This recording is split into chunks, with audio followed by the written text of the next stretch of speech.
Selamat mendengarkan. Mengulang masa lalunya, Michael sudah lama tidak berkendara dengan kecepatan tinggi. Dia yang panik tidak peduli dengan kendaraan lain. Mungkin ada beberapa di antara mereka yang marah besar akibat cara Michael menguasai jalanan. Pak, bisa cepat sedikit tidak? Nanti melahirkan di mobil gimana? Desak Zean tidak paham keadaan. Sudah tahu Michael berjuang mati-matian menahan sakit perut yang melilit sampai ke pinggangnya. Aneh sekali. Padahal yang dia makan juga sama seperti yang Zia makan. Tapi entah kenapa sakitnya luar biasa, bahkan belum pernah dia rasakan sebelumnya. Tidak akan. Baru juga 2 menit kita jalan. Ayolah, Pak, ini bukan waktunya untuk berdebat. Tidak lucu kalau sampai benar-benar lahir di mobil. Berisik. Perut Papa mules. Tunda dulu, Pak. Nanti di rumah sakit bisa.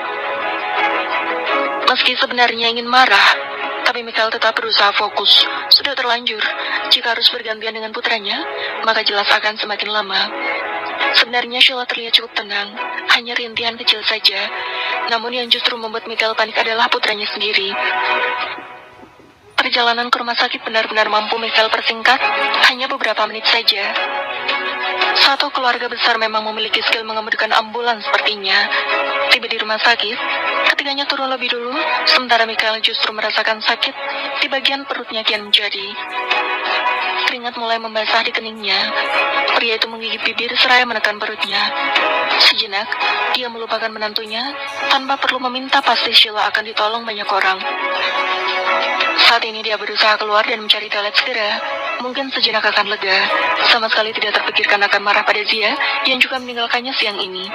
Michael bergegas dengan langkah yang dia tahan, khawatir jika terjadi hal yang tidak diinginkan.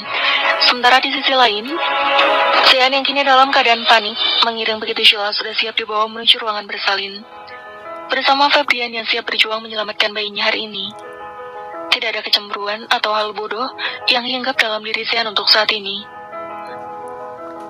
Walau memang sejak awal dia ingin sekali menusuk bola mata Fabian dengan garpu.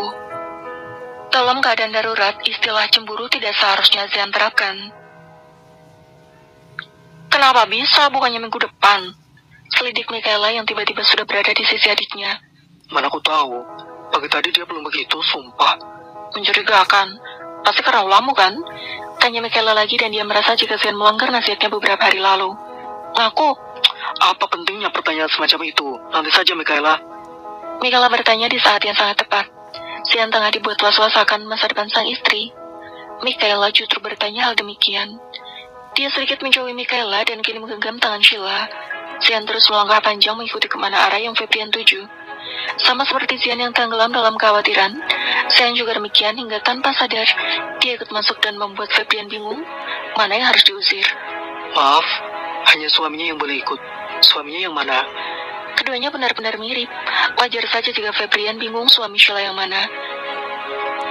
Terlebih lagi yang tadinya memeluk Sheila adalah pria dengan kaos oblong hitam dan celana pendek.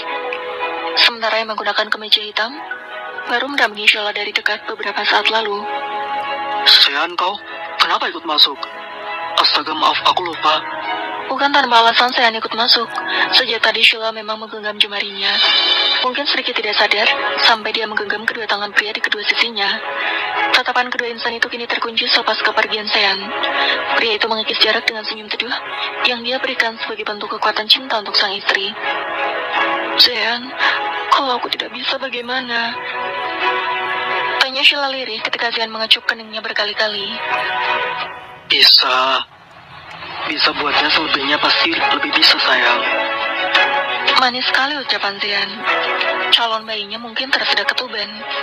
Fabian yang mendengar saja susah payah menahan tawa di balik masker yang menutupi wajahnya. Sejak menemani istrinya rutin ke rumah sakit, memang ucapan pria itu teramat membekas di benak siapapun. Tapi rasanya beda. Sakitnya melebihi malam pertama. Hanya sebentar. Setelah itu selesai.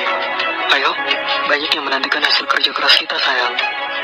Mereka memang pasien paling romantis sepertinya. Dalam keadaan begini, Sheila masih berusaha tenang. Walau tidak dapat dipungkiri memang tetap sakit. Nikmatnya melahirkan adalah sebuah anugerah yang Tuhan berikan untuk seorang perempuan. Erangan dan rintihan yang terdengar menyayat benak Zean. Istrinya sesulit ini, sementara Michael memberikan saran untuk memiliki anak sebanyak-banyaknya. Dasar tidak berperi keibuan. Berbandingkan keringat dan air mata, perjuangan Sheila dalam memberikan kesempurnaan hidup untuk Xian benar-benar luar biasa. Tidak peduli meski rambut Xian mungkin akan segera lepas dari akarnya, sama sekali pria itu tidak protes dan pasrah begitu saja. Sedikit lagi, Sheila. Jangan berhenti.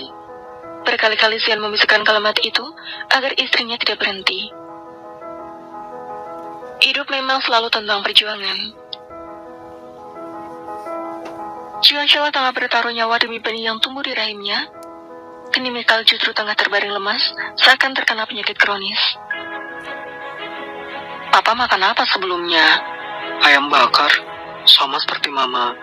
Sudah Papa katakan, bukan salah makan.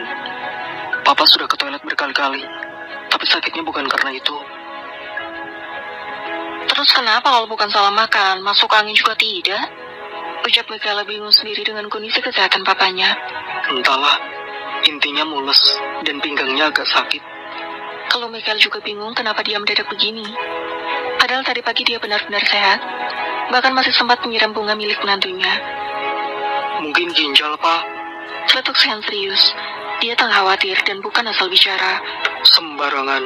Kamu berdoa Papa cepat mati, Sen. Astaga, aku serius. Tapi bisa jadi, Pak. Atau mungkin tulang ekor Papa yang bermasalah. Saut Kayla semakin membuat Michael sedikit menyesal, memaksa putrinya menjadi dokter. Sungguh. Sudahlah. Papa mau tidur saja. Tolong bangunkan kalau cucuku sudah lahir. Ucapnya lama-lama kesal dengan dugaan asal kedua buah hatinya. Entah sudah berapa lama Sheila melewati semua ini. Yang jelas, alam bawah sadarnya mengatakan jika sudah sangat lama, dia hampir menyerah. Semua ucapan yang Nyayu lontarkan kala itu terbayang amat nyata. Terlebih lagi kemarahan Zulia. Hanya saja semua itu seakan musnah kala Xian memohon untuk tidak berhenti setelahnya. Hingga secercah cahaya kehidupan benar-benar tampak jelas di mata Sheila kala tangisan dari makhluk mungil itu menembus indera pendengarannya. Dia tidak salah dengar.